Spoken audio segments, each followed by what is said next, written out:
Ababaka ba Parliament abatula ku kakiiko akalondoola ensaasaanya y'omusola ka Public Accounts Committee bavudde mu mbeera ne batabukira omuwandiisi ow'enkalakalira mu ofiisi ya Ssaabaminisita nga Danstan Balaba lwa kukwata nsonga mu ngeri ey'ekigayaavu.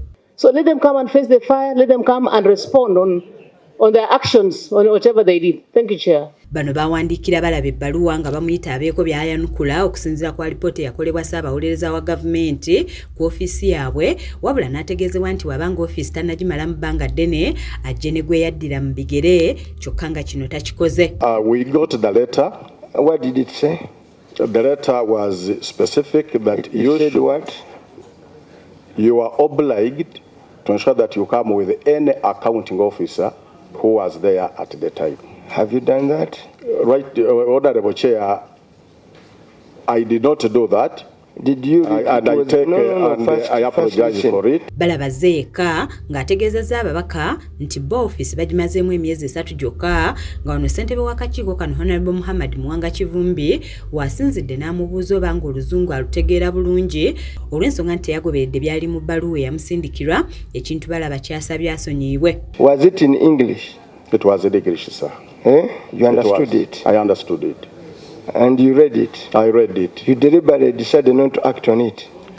Honorable Chair, it was not deliberate, but we also looked at experience. Rosa Lenga yaleeteddwa nga accountant ng'onaategeezezza akakiiko nga ye ofiisi eno bwe yakagikoleramu ennaku 10 zokka newankubadde ng'endagaano ye bagyongeramu emyezi emirala 5 kubanga emirimu gy'alina okutambula naye ebbanga eryo lyonna Yesi ye yali mu ofiisi. Ababaka okubadde omubaka wa Mawogola South Honorable Goret Namuga ne Asmani basaalirwa ow'ebugiri basabye ssentebe w'akakiiko kano abantu bano abagobe baddeyo baleeta abantu abatuufu nga kino Honorable Kivumbi akkaanyizza nakyo era n'abasuubiza nti wakubaka kw'okulayira singa banadda mu kakiiko ku lunaku olubaweereddwa ng'omuntu eyali mu yafisi tebamuleese. When you received a letter from Parliament requiring you to appear before the committee, did you take an initiative to reach out to the colleagues who are interdicted to give you company as you are coming to this committee? I want him to explain. Did he take an initiative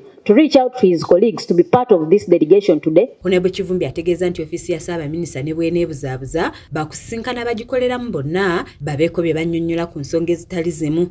Without the report from the office of the Prime Minister, it's a critical office, and the year under review is the year of Mabati.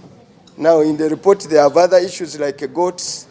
We listen to them. They also have other issues like a casino and a lot of other issues we've seen in there. We hope and pray that on the date we shall give them, they will find it fitting to appear. We don't want to use the powers of the committee to summon them. Matia Sekanjako yakusakidde eggulire lino ku lwa KSTV Agaleero.